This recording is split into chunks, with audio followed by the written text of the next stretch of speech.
India is going to be free, and that we who live today are going to play a part in making India free.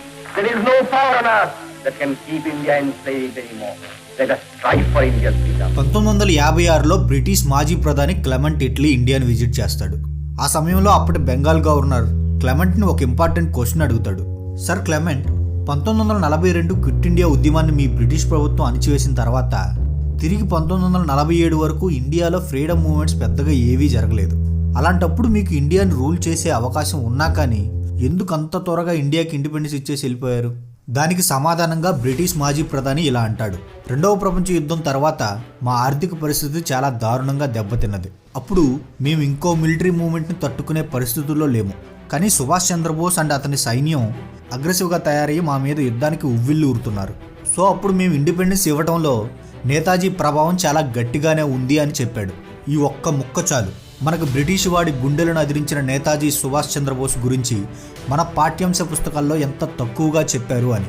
So ఈరోజు మన వీడియోలో మన schools మనకు చెప్పని Subhash Chandrabose untold స్టోరీని తెలుసుకుందాం పదండి. హాయ్ ఫ్రెండ్స్, నేను మీ అవిన్ తమ్మిశెట్టి. ఇక లేట్ చేయకుండా మ్యాటర్లోకి వెళ్ళిపోవాలి. అది 1897. అప్పుడు ఇండియా బ్రిటిష్ వాడి బానిస సంఖ్యల్లో నలుగుతూ ఉన్న కాలం. సరిగ్గా అదే సంవత్సరంలో అప్పటి బెంగాల్లోని కటక్లో నేతాజీ సుభాష్ చంద్రబోస్ జన్మించాడు. ఆ టైంలో ఇంగ్లాండ్లోని ప్రజలు భారతదేశం నుండి వెళ్లే గూడ్స్ ఎక్స్పోర్ట్స్తో హ్యాపీగా జీవిస్తుంటే ఇటు ఇండియాలోనేమో కరువు వల్ల వేలాది మంది ప్రజలు ఆకలి చావులను చవి చూశారు.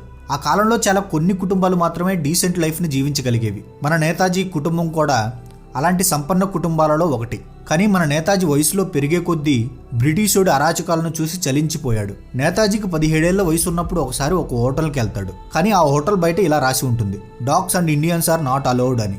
బయట ఆ బోర్డును చూసి రగిలిపోయాడు. బ్రిటిష్ వాడు మన దేశానికి వచ్చి మనల్నే కుక్కలంటాడా అని బోస్లో అప్పటి నుండే తిరుగుబాటు ధోరణి మొదలైంది. తను కలకత్తా ప్రెసిడెన్సీ కాలేజీలో చదువుకుంటున్న రోజుల్లో ఒకసారి ఒక బ్రిటిష్ లెక్చరర్ ఆ కాలేజీలోని బ్రిటిష్ స్టూడెంట్స్కి ఫేవర్ చేస్తూ ఇండియన్ స్టూడెంట్స్ని మాత్రం హింస పెడుతూ ఉండేవాడు. అది తట్టుకోలేని బోస్ ఒకసారి ఆ లెక్చరర్ని చెప్పుతో ఈడ్చి కొట్టాడు. ఫలితంగా కలకత్తా ప్రెసిడెన్సీ కాలేజ్ నుండి బోస్ని రెస్టిగేట్ చేస్తారు. దీంతో ఇండియాలో ఉంటే లాభం లేదని బోస్ వాళ్ళ నాన్న అతనిని ఇంగ్లాండ్కి పంపిస్తాడు. అక్కడ Indian civil services exam coaching కూడా తీసుకుంటాడు బోస్. ICS ఎగ్జామ్ అంటే అప్పట్లో IAS ఆఫీసర్ని సెలెక్ట్ చేసే ఎగ్జామ్. ఇది ఆ రోజుల్లో ప్రపంచంలోనే టఫెస్ట్ ఎగ్జామ్గా చెప్పుకుంటారు. దేశంలోని బ్రిలియంట్ స్టూడెంట్స్ కూడా 2-3 సంవత్సరాలు చదివినా కానీ ఈ ఎగ్జామ్ని క్లియర్ చేయలేకపోయేవారు. కానీ మన బోస్ బ్రిలియంట్స్కే బ్రిలియంట్ అని చెప్పుకోవచ్చు. ఆ ఇండియన్ సివిల్ సర్వీసెస్ ఎగ్జామ్ని కేవలం 6 నెలల్లోనే క్లియర్ చేసి ఆల్ ఇండియా 4th ర్యాంక్ని తెచ్చుకుంటాడు. ఆ తర్వాత IAS జాబ్లో జాయిన్ అయిన 1 ఇయర్ తర్వాతనే 1922లో అప్పుడు ఇండియాలో సహాయ నిరాకరణ ఉద్యమం జరుగుతూ ఉంటుంది. ఆ ఉద్యమాన్ని మహాత్మా గాంధీజీ నడుపుతూ ఉండేవాడు. బోస్ మహాత్మా గాంధీని చూసి ఇన్స్పైర్ అయ్యాడు.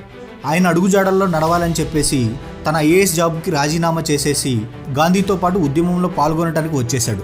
అప్పుడే నేతాజీ ఫ్రీడమ్ ఫైట్ మొదలైంది. తన రెవల్యూషనరీ లీడర్షిప్, అద్భుతమైన వాక్చాతుర్యంతో కాంగ్రెస్లో జాయిన్ అయిన కొద్ది సంవత్సరాల్లోనే టాప్ లెవెల్కి చేరుకోగలిగాడు. 1938లో కాంగ్రెస్ ప్రెసిడెన్షియల్ ఎలక్షన్ జరుగుతాయి. ఆ ఎలక్షన్లో స్వయానా గాంధీ సపోర్ట్ చేసిన ఆంధ్రాకి చెందిన పట్టాభి సీతారామయ్యను ఓడించి కాంగ్రెస్ ప్రెసిడెంట్గా ఎన్నికవుతాడు. ఇదే సమయంలో గాంధీకి బోస్కి మధ్య ఐడియాలజికల్ డిఫరెన్సెస్ వస్తాయి.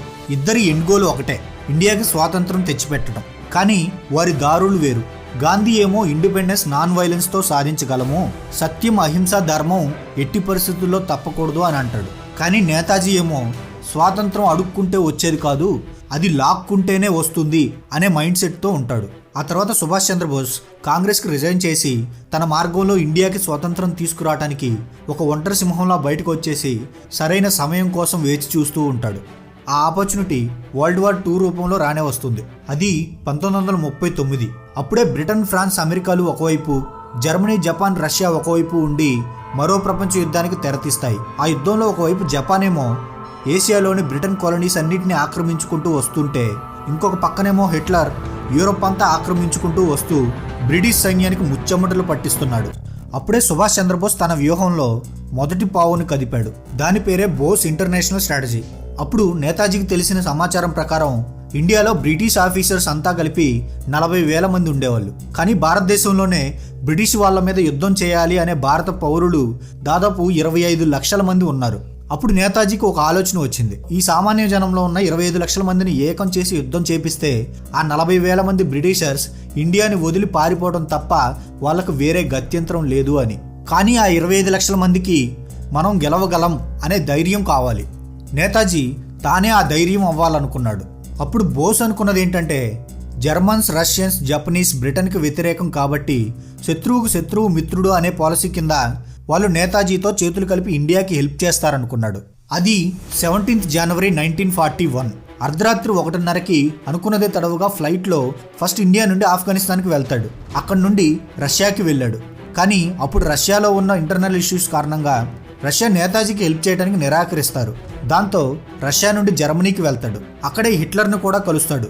కానీ కొన్ని నెలల తర్వాత హిట్లర్ కేవలం తన స్వార్థం కోసమే యుద్ధం చేస్తున్నాడని, నేతాజీకి హెల్ప్ చేసే స్థితిలో హిట్లర్ లేడని గమనించి You will be able to organize and reconstruct your country, which will take at least 100 years. ఇక చేసేదేమీ లేక ఉన్న ఒక్క ఆప్షన్ జపాన్కి 1941లో వెళ్తాడు. అయితే అదే సమయంలో Japan versus British Indian army మధ్య ఒక యుద్ధం జరుగుతుంది. దాన్నే బ్యాటిల్ ఆఫ్ సింగపూర్ అంటాం.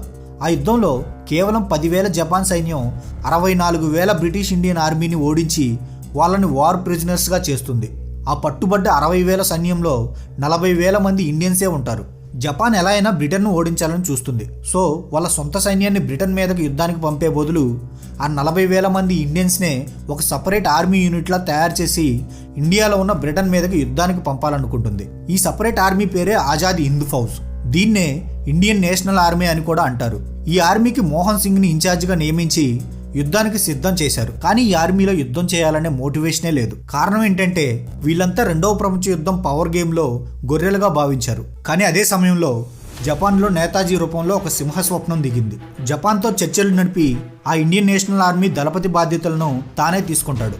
ఆ 40,000 ఆజాద్ హింద్ ఫౌజ్ సైన్యాన్ని నేతాజీ మోటివేషనల్ స్పీచెస్ ఇచ్చి వాళ్ళ యుద్ధానికి ఒక పర్పస్ చెప్పాడు. అదే భారతమాత బానిస సంఖ్యలను తెంచి విముక్తిని ప్రసాదించడం. నేతాజీ ఆ సోల్జర్స్తో కలిసి కూర్చునేవాడు, కలిసి భోజనం చేసేవాడు. తద్వారా వాళ్ళలో చచ్చిపోయిన సత్తువును లేపి తట్టాడు. ఆ సందర్భంలో నేతాజీ ఇచ్చిన ఒక పిలుపు ఇప్పటికి కూడా చరిత్ర పుటల్లో మారుమోగుతూ ఉంటుంది. అదే తుమ్ ముజే ఖూన్ దో మే తుమే ఆజాదీ దూంగా. తెలుగులో మీరు నాకు రక్తాన్నివ్వండి, నేను మీకు స్వాతంత్రాన్ని ఇస్తాను. దీంతో వాళ్ళ రక్తం మరిగి ఉత్సాహం వచ్చింది. నేతాజీ ఇండియన్ నేషనల్ ఆర్మీని 3 విభాగాలుగా విభజిస్తాడు.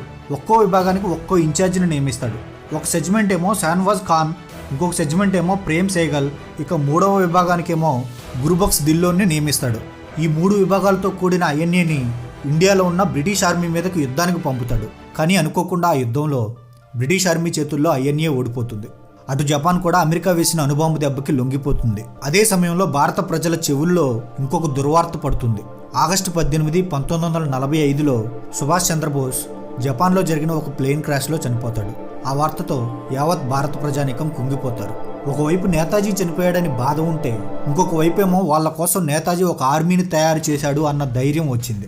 నిజానికి అప్పటి వరకు జనానికి వాళ్ళ కోసం ఒక ఆర్మీ తయారయ్యి బ్రిటిష్ వాళ్ళ మీద యుద్ధం చేయడానికి వస్తుంది అన్న విషయం వాళ్ళకి తెలియనే తెలియదు. అయితే ఇదే సమయంలో పట్టుబడ్డ ఇండియన్ నేషనల్ ఆర్మీని నవంబర్ 1945 నుండి మే 1946 వరకు ఒక్కొక్కరిని బ్రిటిష్ వాళ్ళు ఉరితీస్తూ ఉంటారు. దీన్ని రెడ్ ఫోర్ట్ ట్రయల్ అంటారు. ఈ ట్రయల్లో భాగంగానే బ్రిటిష్ వాళ్ళు నేతాజీ నియమించిన 3 సెగ్మెంట్ల నాయకులైన షానవాజ్, దిల్లోన్, సైగల్ ముగ్గురిని ఉరితీస్తారు. దీంతో అప్పుడు లక్షల మంది రోడ్ల మీదకు వచ్చి తిరుగుబాటు మొదలెట్టారు. కొంతమంది నేతాజీ ఫోటోలను పట్టుకుని నిరసనలు చేస్తే, ఇంకొంతమంది ఏమో బ్రిటిష్ ఆర్మీని చెప్పులతో రాళ్లతో కొట్టారు. ఈవెన్ బ్రిటిష్ ఆర్మీలో ఉన్న ఇండియన్ సోల్జర్స్ కూడా రెబల్స్లా మారారు. 1946 డిసెంబర్లో జరిగిన నేవల్ మ్యూటినీనే ఇందుకు ఉదాహరణ. నేతాజీ ముందు ఊహించినట్టే ఇండియాలో యుద్ధం చేయడానికి సిద్ధంగా ఉన్న 25 లక్షల మంది భారత పౌరులు ఒక్కసారిగా ఏకమయ్యి ముక్తకంఠంతో రోడ్డు మీదకు వచ్చారు. ఇక ఆ 40,000 మంది బ్రిటిష్ ఆఫీసర్స్కి వెనక్కి తగ్గటం తప్ప వేరే గత్యంతరం లేదు. దాని ఫలితంగానే 1946లో క్యాబినెట్ మిషన్ ఫామ్ అవుతుంది. ఆ తర్వాత ఫిబ్రవరి 20, 1947లో వచ్చే ఆగస్టు 15న ఇండియాను వదిలి కంప్లీట్గా వెళ్ళిపోతామని అప్పటి బ్రిటన్ పీఎం అయిన క్లెమెంట్ ఇట్లీ అఫీషియల్గా స్టేట్మెంట్ ఇస్తాడు. నిజానికి ఫ్రీడమ్ స్ట్రగుల్ దాదాపు 200 సంవత్సరాల పాటు సాగింది. సో అందరి స్వాతంత్ర నాయకులకి తగిన గుర్తింపు దక్కాలి అని నా ఆలోచన.